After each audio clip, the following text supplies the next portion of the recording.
What's up, guys? Happy Sunday, fun day. I'm in the chat yelling at all of my friends who are here hanging out. What's up, Snoop? I see you. What's up, Player? What's up, Flams? King Alexander in the house. Everybody who is here hanging out, thank you. You're spending your Sunday night with me, and you don't have to be. But we have some awesome, fun topics tonight. I'm so excited. You know who's not excited? SBF. He is not having a good week. He's probably going to be having a horrible next 6 weeks as this trial goes on. So we're going to be talking about the trial updates. We are going to be talking about the Ripple case. Everybody wants to know what's going on with that.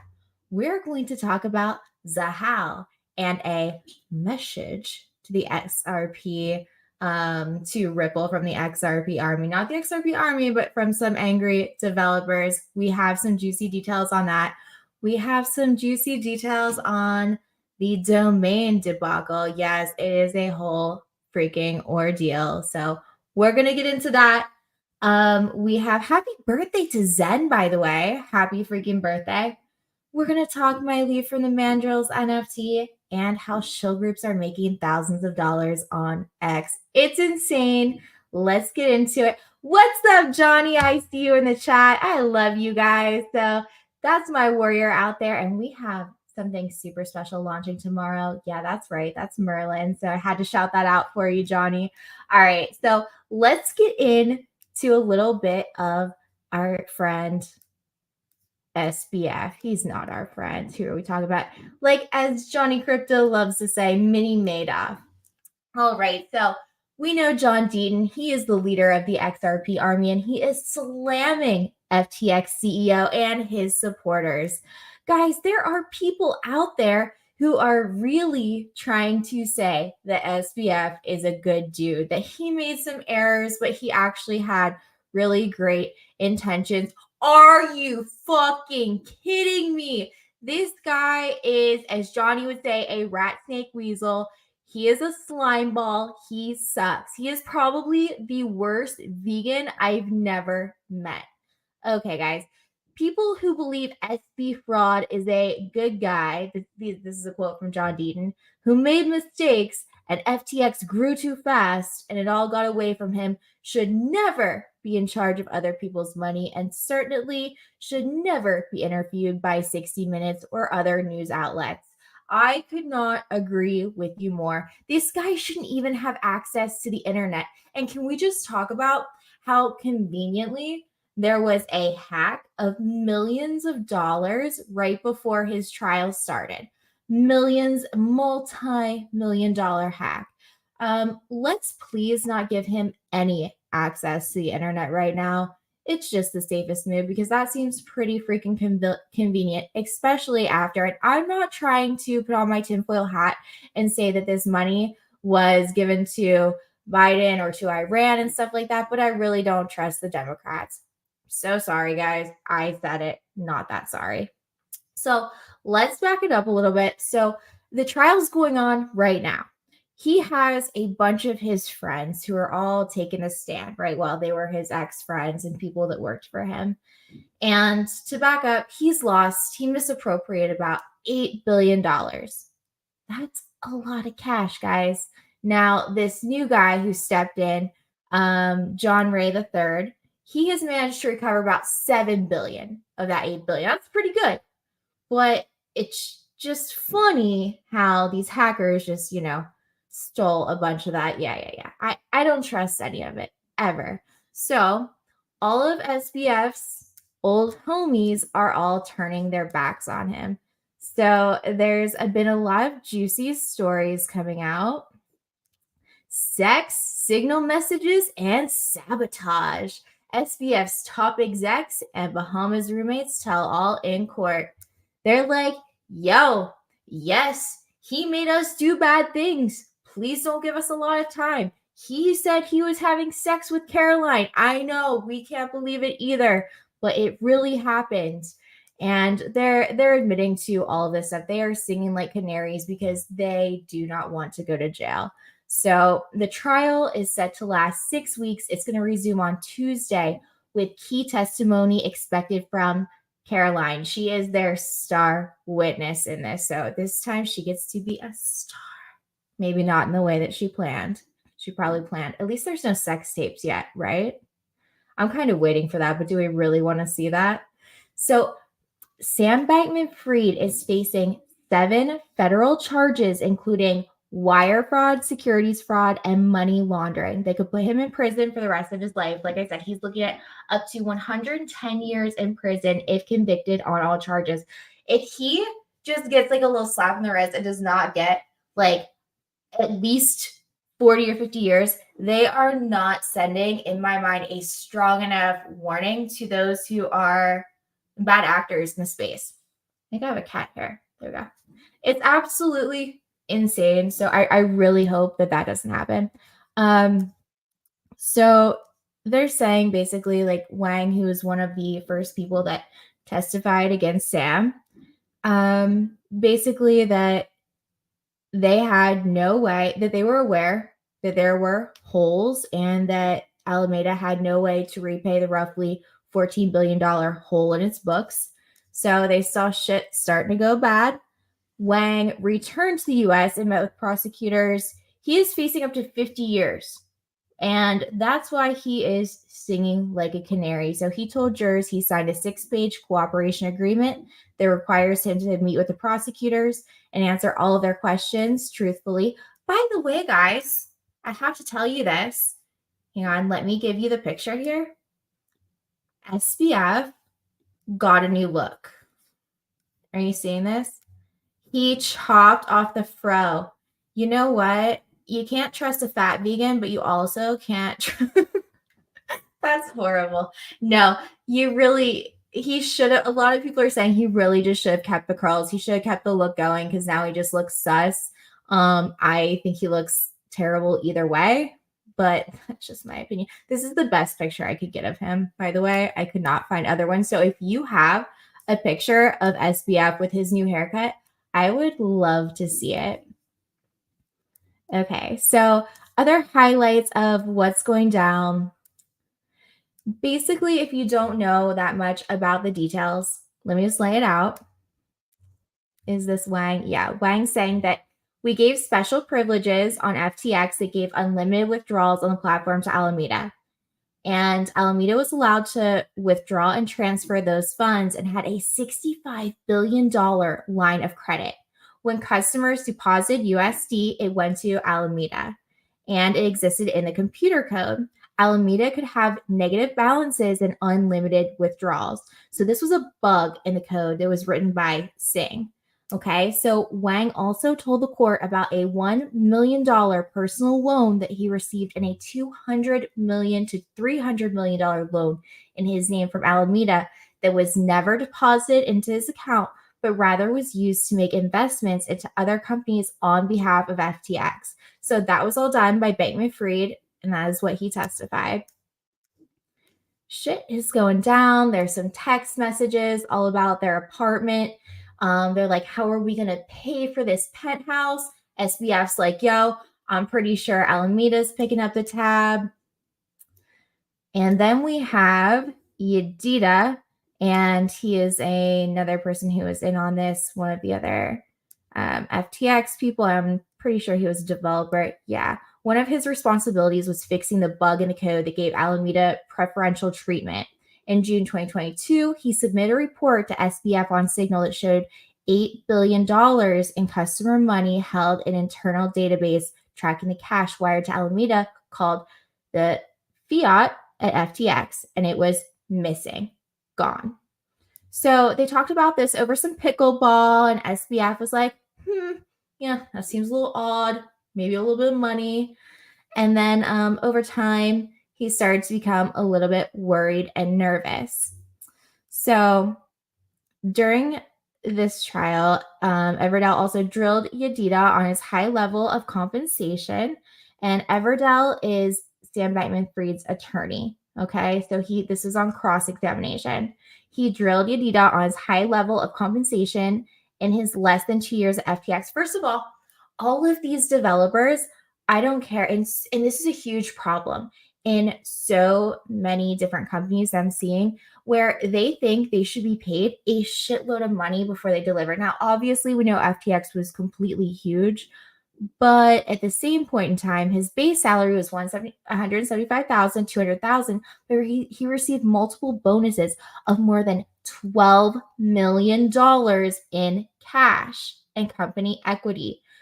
New companies should not be spending that kind of money. Who even thought in their right mind that SBF could even like manage billions and billions of dollars? Who gives that to a kid?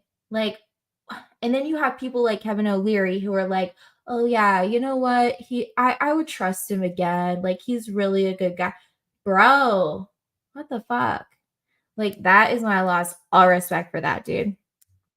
So the third witness to take the stand is Matt Huang. He is the co-founder and managing partner of Paradigm, a crypto venture capital that invested over 275 million into FTX. They say that stake was wiped out. So he is going to be testifying next. Holy shit, guys, this is crazy.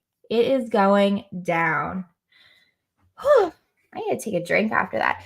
Yeah. I just smashed. Let's see who's in here. Looks like a zombie. Yeah, he does.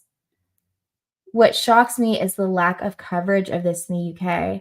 See, I'm not in the UK, obviously. I don't watch mainstream media in here in the United States. So I actually I don't even get to see any of this of what's going on. So I'm hoping that they're really covering this. At the same point, this is what's scaring people out of crypto. So it really sucks. We took a hit, but we saw the market recover, which is a beautiful thing. But let's just talk about we have so much shit going on right now. We have war over in the Middle East. Is that going to cause a collapse? Are we going to have a huge, are we going to see all red tomorrow? Is the market going to crash? Hard to tell, you know? A lot of people, I've seen different people saying, oh, everything's going to zero, or they're going to hit the reset button this weekend. The banks are all going, I don't believe, I'm not putting my tinfoil hat on for that yet. Let's see, what do you got, Snoop? People want to be paid first, then deliver on promises. Yes, unfortunately, that is the case in our space. Why is it so? I don't know. But guys, let's talk about the Ripple case a little bit. That's what people want to know about. And I will keep you updated on the SBF juicy details, especially I think we need a midweek one because I think Caroline Ellison is supposed to testify on Tuesday. So I can't wait to see all of this come out. Like, this is going to be juicy. I know that there will be a Netflix documentary about this, but let's definitely talk about the Ripple case. So the XRP party at NYC, I haven't streamed since then, was freaking amazing. It was off the chain. I did not get to see Attorney Jeremy, and I was kind of bummed about that. But he just put out a nice thread, and I definitely want to share this because everybody asks, what's going to happen if this? What if that? So he literally put out a thread of these are all the possible consequences, are all the, everything that could happen. So for me, what do I think? I don't know. I'm not expecting anything, but I did get myself in a really good long position. I'm not telling you what to do. Obviously, I don't know what I'm doing.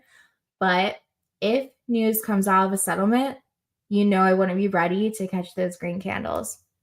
Okay, so let's see what Attorney Jeremy is saying. He's seeing some confusion as to what could happen.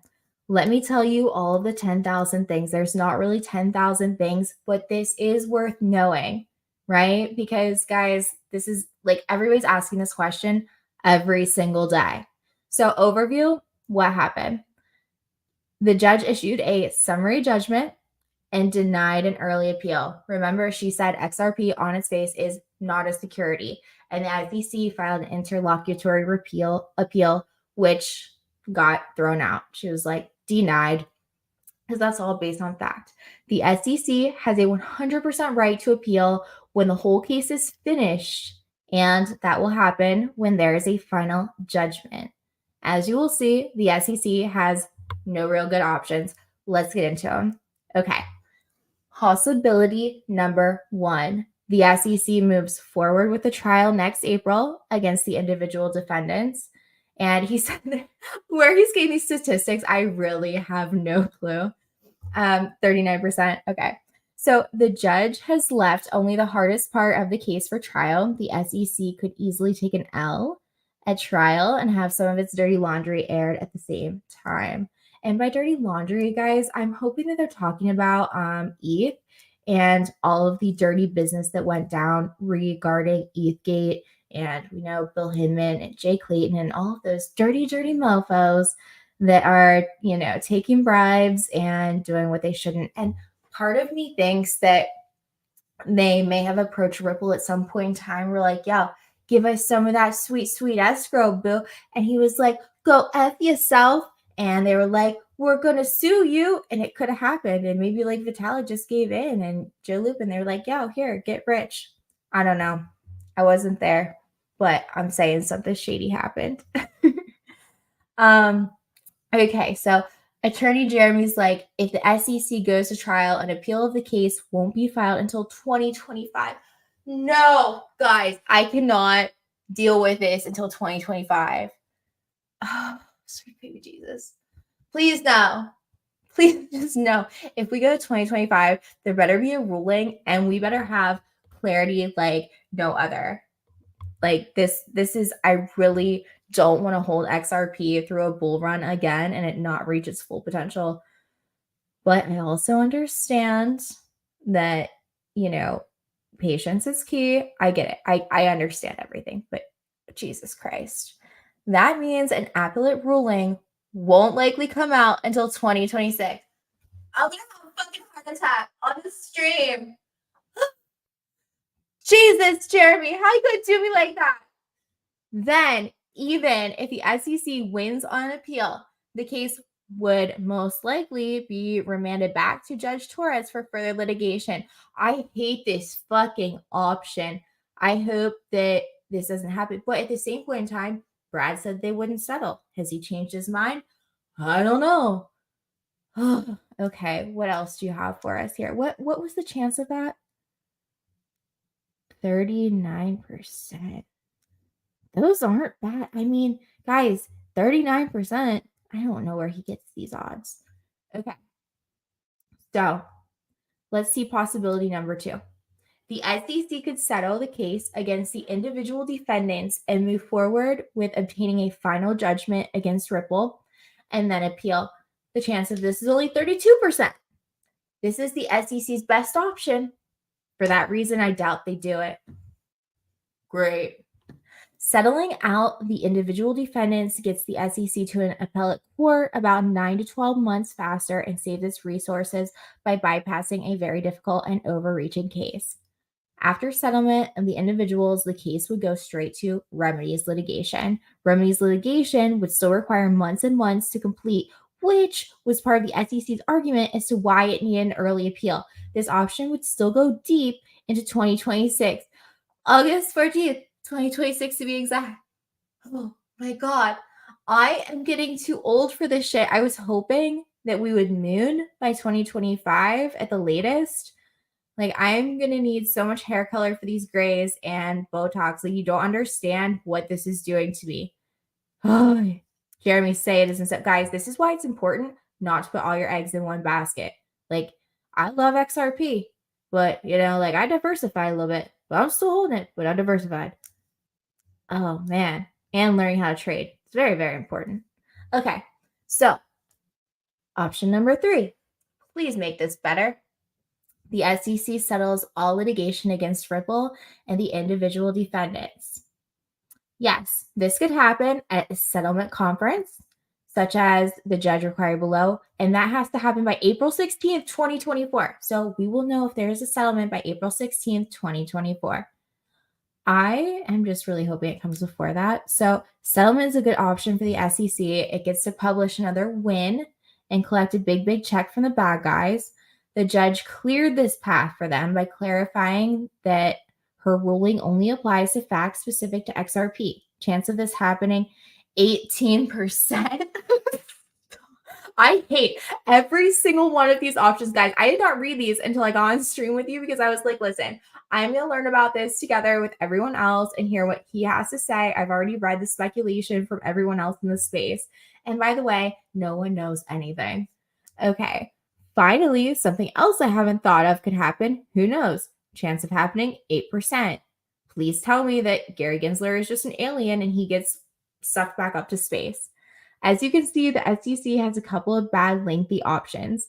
Meanwhile, the summary judgment is the law of the land, and that can't even possibly change until 2026 at the earliest, which is great. On paper, it's a split decision, but the SEC has no good options now. The power balance shifted. I mean, okay, can we talk about this, guys? Can we talk about this? Is Jeremy asking Alexa? I don't know, but I just got so like, I just got so sweaty. Like, what the fuck? This sucks. Okay, so we're gonna have to get into memes to make money, guys. I think it's the only way. Yes, Johnny. Which meme coins do you like, Alexa? Please save us now. Guys, that's what I'm telling you. Do get out of this echo chamber.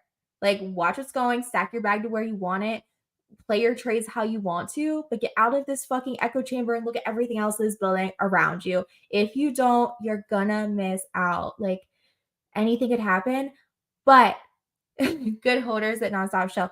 All right, yeah. So retail shows can only do so much. We are in like a bear and everything. Like, we saw what happens in 2021. XRP only got to like $1, something like almost $2, not quite. It did not even reach its all-time high, and that was because of this monkey on its back, and it's only going to continue to do that, which totally sucks. But yeah, no, if you are, and I want to get into this as well. This is actually a good time, and we will. Okay, so there are there are influencers who are making $3,000, $3,500 every 2 weeks by telling you that XRP could go to $10,000. And if you start your own shill group with a bunch of other influencers or, want to be, they'll just like, it works because 10 profiles retweet each other. I abstain from this practice because I feel like I have more to offer the world, even if I don't make 3,500 in X revenue. I mean, there's just so many, like, if you agree, we're going to $10,000. Say yes, say no, comment if no, if so. Like, I like Brett, he's my homie, but I'm just saying, like, we're not fucking stupid. Like, XRP will reach 589. Like, this is the easiest possible engagement for me in the world. Are they smart for doing it and we're just stupid? Or do we have like more morals? Like, what are we like? I don't know. I can't. All right. So XRP plus is going to be XAH now, guys.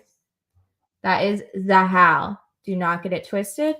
There was this whole thing, and they were like, listen, we're going to be XAH. I don't have the article. It's not that important. They've just changed it. That's all you need to know. But apparently I was in a space the other night, and allegedly all hell is going to break loose, according to DS from Expector, because when he was at this event, and I don't know if it was Apex, it was some kind of developer summit. Anyway, he was saying that he was talking to different developers, founders, and people like that. And allegedly, a message is being sent to Ripple that people are not happy. And apparently, they have like 2 weeks to respond, or like all hell breaks loose. And I don't know if this has to do with Zahao or not, because he was very vague and like, I'm going to tell you crazy shit's going to happen, but I'm not going to tell you who. So, anything could happen. Okay. Let's talk about Flare Link here. Let me pull it up. Guys, if you are not using this yet, it's great. This is Pro. This is X Pro. I really love it. Okay. So you may or may not have seen this tweet. there has been a little bit of like a little, I don't know what you want to call it, debate. Okay, we're gonna call it debate. Hi, MYC. I see you in the house. Thank you for popping in, supporting. Love it. Okay, guys. So there are, as you may or may not know, 2 Flare domain providers that people are aware of. I think there's a couple actually other ones out there. They're just like smaller. So here's the thing. Flare Link, that is now Flare Naming, they launched officially in May. I work with them. I'm a COO. I own part of the company. This is why I'm telling you. This is why I care. Okay. But they were in development a lot earlier. But Flare Domains, who is hosted by Punk Domains, which they have like Songbird Domains. They have a bunch of different ones. They're like the parasites of domain. I shouldn't say that. I really shouldn't say that. Okay. So they launched first, right? And so then we launched, and they are in this whole thing of there can only be one. We were here first. Well, no, mofos, you launched first, but you launched like an inferior product. Okay, so you're saying that you want to be centralized. You think domains should be centralized, and that your customers, you want to hold them hostage. And you are encouraging domain squatters because, hey, you want to be like, yo, you can buy this. You only pay a one-time fee, super cheap, and never pay yearly. What happens if someone loses that like access to that wallet? What happens if they die? Whatever. Like, that's ridiculous, right? It keeps the blockchain honest if you have to pay a small fee every single year. So anyway, what we do is we query our search results, right? So they don't. And we query ours to make sure, like, hey, if it's sold over there, you don't get a name collision over here. Well, they're like, no, we're not going to do that. So we're going to continue to sell double. Well, why won't you do that? Because we were here first. So they're playing like a bunch of little fucking children instead of doing a service to the community.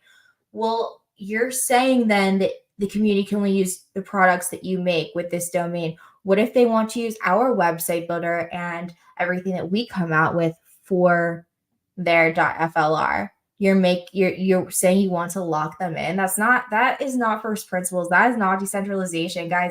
That is protecting a fucking monopoly. And we're here to disrupt, and that's what we're gonna do. So we're gonna keep on doing it. So I hope that they query their search results, and that is all we're asking them to do. So they can keep crying like children, but that's all that it really is. And also we're SearTech audited. They are not. It's domain squatting. All right. If anybody has no questions, I'm moving on. Okay. I left Mandrills today. That was also a thing. Wish them the best. Their project didn't rug. They're still building. They're just looking for, I guess, more money to come in. And before anyone has anything to say, no, I did not demand money, and no, I'm not a diva. Okay, yeah, I am a little bit of a diva, but it wasn't like that. Yeah, you're right, Jimmy Thing. Disrupt and keep building. That's right. That's right. No, honestly, I had to go finding out what was going on, and there was a lot of lack of communication with who was supposed to be their head of communication. And I hope they do well, and it's all cool. I think they'll keep building as they get money in and everything like that. It just did not make any kind of sense for me to continue that partnership. Just not for me, guys. Hope it works out. So, Jenna, keep going. Flare domains to the moon. Hell yeah, girl. You know what? Slow and steady. Yeah, you're right, Snoop. Wish them the best. Keep going. But that's how that goes. Okay, so that's really all I have for the most. But I have to tell you guys, listen. This MFer, I love him. He is he is a badass motherfucker. He is. Like the shit that he has gone through in his life, I respect John Deaton so much more. Like, I already loved him for everything that he has done for the XRP army. he has been, just such a strong leader. And as Brad Garlinghouse called him, a complete beacon of light through this whole fucking thing. But I love his story. I am probably half of the way through, and I can just tell you, like, the shit that he has been through in his life and how he's gotten to where he is absolutely blows my mind. But he is a complete inspiration, and I can't wait to finish this book. I'm thinking, you need me as a moderator. Hey, yeah, no, I do. Stephanie, if you can tell me how to make someone a moderator, that would be awesome because I would love to do that. I just don't know what I'm doing, as you can tell. So let me know how to make moderators because I'll do that in here. But I'm almost, I think, like a little bit past halfway. I've seen a lot of people in the community reading this book, and I think it would be really cool to host a book club space later this week. So if you haven't gotten it, get it. It takes like, a day to get to you, Amazon Prime. And I want to host a book club on it on Spaces because I think so many people can really relate. Um, it makes you really, really grateful when you read this. And gratitude is one of the biggest things in the world that you can have. I mean, it's one of the most important things because, guys, a lot of us are going to be coming into money that we've never had before in our lives and generational wealth. Crypto is, and I fully believe this, is how we will change our lives. And, for one, not a lot of people will be able to maintain that. Like, yeah, you can make the money, but can you keep it? That's one. But also, will you remember where you came from? And there's a lot that goes into that. But we're about to walk into life-changing gains, and that's a fact. We just have to wait. I mean, it's not instant gratification. This is delayed gratification. Very, very fucking delayed, if I might add. Yeah, actually, let's just take a look. But I highly recommend this book. Like I said, I am going to do a book club on it. I just think a lot of people have a lot of their own stories to tell, and I think it's beautiful. Um, that he's able to do that. It takes a very strong person to do that. I can't express enough that I just have really enjoyed this. Okay, guys, I have to do this because I'm going to look back on this in 5 years, and so will you. It's Sunday, October 8th. I'll be like, look how freaking terrible I was at my live streams, and look how cheap these prices were. Holy shit. So that's exactly why we're doing this right now. And because I love all you guys and we're going to learn and grow together. So Sunday, October 8th, 2023, Bitcoin is at 27,931. Guys, the market is so freaking boring. XRP has been so sideways. I can't make money in a short and a long. Like, it's not moving. So it's either ready to explode or it's ready to just drop and we're going to get like a black swan. I don't know, but I'm hoping that it's the first one of those. Ethereum, nobody gives a shit about, but it is $1,600. And honestly, since we know ETH is getting a free pass, as much as I don't like it and don't want it, I mean, I don't think it's a bad idea to maybe have in your portfolio. This is not financial advice. I don't give financial advice. I don't keep ETH. I know I should probably, but I just feel lucky in other places with a higher ROI. If that shit goes to 10 grand, I can get 5x like somewhere else, 6x somewhere else, like way easier. So Cardano has been saying the same thing, 25 cents. I know a lot of people are like, oh, look what it did before, but it didn't really run in the bull run. What made Cardano pump was the news of smart contracts. Doge, honestly, I feel like I should have more Doge. I mean, if Elon integrates that into X, we're all going to be wishing we had more freaking Doge. It'll pump so hard and fast. We'll be like, what the fuck? Matic, 56 cents. Link. Okay, so I've been reading a lot of different like TA reports and everything like that. That Link is due for another massive pump up to $12. What happened? I don't know. But I've watched several analysts and they're saying the same thing. And so we might get a little correction first and then pump. But a lot of people are super bullish on Link this cycle. Where I'm really looking, I love AVAX. I like AVAX below $10. Like I got super spoiled with that. AVAX I love. And Filecoin. Okay, Filecoin was sitting at 320 and it pumped up to like 340. So not bad. It's moving. Things are moving, but they're still cheap as hell. So the trick is to keep your crypto.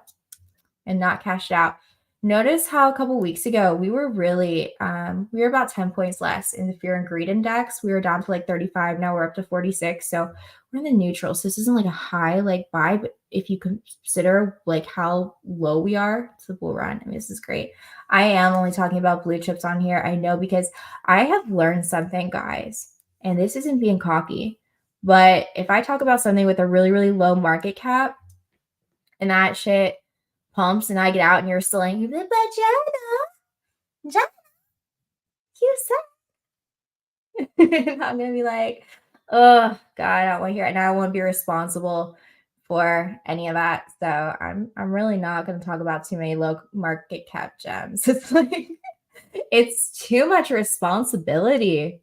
Jesus. People just like get too irritated because they don't. The problem is people love buying the tops.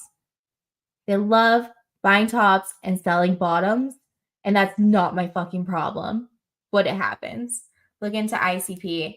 Yeah, the only problem with ICP is I believe that they can continue to make more, right? I don't think that that's a hard cap supply. And I think that that was my only issue with ICP.